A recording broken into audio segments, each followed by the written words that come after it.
Hey everyone, it's Erin with Hail Varsity. I'm joined by Greg, also of Hail Varsity. We are live from Memorial Stadium. 2 days away from game day. It is Thursday, not Friday. But we are here to just kind of give you a recap of the week. We just heard from Coach Scott Frost. Not a lot from him today, just a couple of quick bullet points mostly. So we're just going to, I think, look at the week overall. I do want to start by saying, for those of you who might be watching the news, one thing that is happening is Fordham University, which is based out of New York City. They are located in the Bronx, has had significant flooding due to Hurricane Ida. So I know that I believe the athletic director from Fordham released a statement this morning to some local media that basically said things aren't great today, but they're hoping by tomorrow that they're able to get on the road. At least that's the plan as of now. Not saying that to worry anyone about, there's obviously, Scott Frost said it himself, they're just lucky they're going to be able to play a football game because there's significant things happening right now. But I did just want to make you aware that if you're seeing that news and wondering how it is affecting Fordham, it is, and Nebraska is definitely keeping an eye on it and has been in close communication, or at least has been in communication, I should say, with Fordham. And Frost had said he hopes to speak with their coach soon. But obviously that is going to be something that we'll keep an eye on as the next 48 hours transpire, but hopefully they're able to get here safely, because it is definitely a privilege to be able to play a football game here on Saturday. So as long as everyone is able to do so safely, that's great. Yes, fingers crossed on that. Fingers crossed, because that is the most important, is people being able to get here safely. All right, Greg, let's talk about, and of course, like right as I say that, this truck goes right by. I told you I was going to jinx this.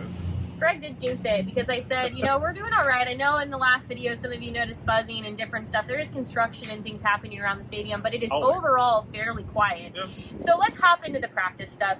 Coach Frost didn't have a lot to say, but he did have a little bit to say about mostly offensive line, special teams. Is there anything that you took away from those few minutes? Consistency is the buzzword of the week, I think. I think that Frost kind of restated that again for us today. And I think that the offensive line, as you kind of started off talking about, has been kind of the topic of the week, right? I think that it started out as Adrian Martinez and his play from the weekend, but I think that shifted at least, midweek to the offensive line and what happened with them over the weekend. And I think a lot of people will be watching that unit this weekend. Yeah, and that, we know that it's a little deceptive when you look at the depth chart, because you look at the depth chart and the offensive line looks young. They're not young. The COVID pandemic has changed what players are listed as because of the extra year of eligibility that they get. They've been on this team. It's young in the sense of just experience, right. Playing experience. And playing together. Like as that group, yeah. So, you hope that Illinois was one where, they're able to dive into the film, work some of those issues that they ran into out, especially now, a lot of you brought this up on YouTube. When you talk about changing, having to adapt to a different front, so when you're expecting an odd front and they come out and even, how do you adapt?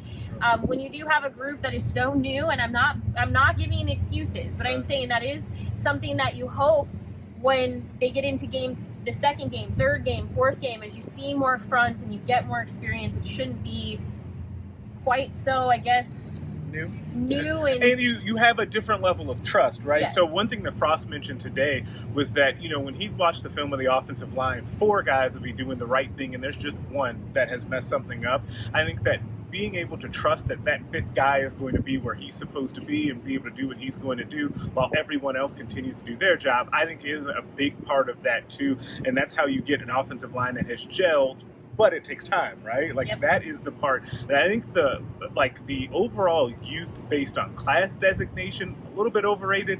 The overall time together, a little bit underrated so far. Yeah, this also kind of goes to special teams as well, which I can already hear you groaning. Frost did say that they thought they saw some good things. They saw some growth, but it doesn't mean much when you have the issue with the punt return, when you're missing 2 PATs. It's a give and a take on that, I guess, to a degree, but those can't, the good, because this is what you're all going to comment, I don't care about any of the good when that is the stuff that's happened. And he did mention that is something that they've been working on this week, they've been focused on. Now, I also, Mike Dawson and Sean Beckton went much more into detail on this on Tuesday. Dawson basically dove right into the weeds. We have that at hailvarsity.com. You can actually watch some of that video right here on YouTube with Mike Dawson. Sean Beckton's video from Tuesday is also on our YouTube channel, because for his kind of like bullet point as Frost gave just now, the two of them really dove into the whole thing more. So I would recommend checking that out if you want to hear more from the kind of about what they're doing to correct what they saw. And also, I think that if we go to the, hey, how can this get fixed route, the weird punt return situation is a weird one that you hope is just a mental lapse, a one-time mental lapse. You hope you never see that again in the time of like watching the team. But I think Sam Taylor-Britt never he wants to see that either, right? But then also having 2 missed PATs from the reigning Big Ten kicker of the year, like that's something that's even more kind of outside the norm of what you would see from him, from Connor Culp. So I do think that those two, at least, you can have hope that can get cleaned up, because it's just out of the ordinary, right?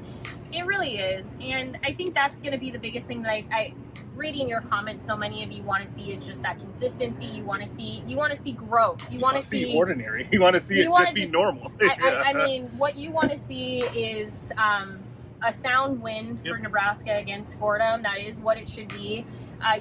We may not be able to gain a ton from it, because the true tests are still lying ahead. But this is one where, like, I think the test is just playing a sound, solid game. Concentration on the full game for 4 quarters, I think, is the part. And no matter if it's first string or fourth string that's in the game, I think that's what Coach Frost and the rest of the assistants will definitely be looking for. Now, if you're wondering about the sellout streak, more groans. It is continuing. It will be 376. They haven't changed it up on the stadium board just yet.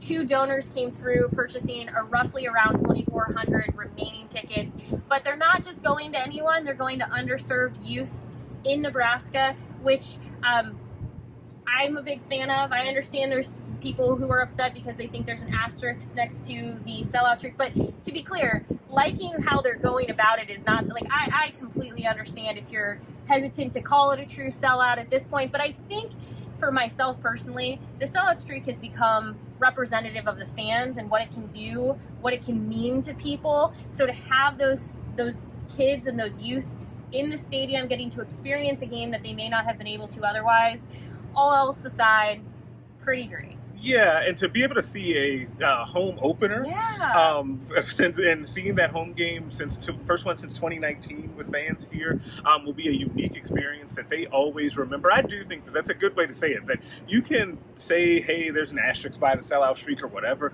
That's totally separate from actually liking what they're doing, which I think is really cool. Like, I do think that's a really neat thing that they're doing. And I know a lot of you want to know if they're going to continue.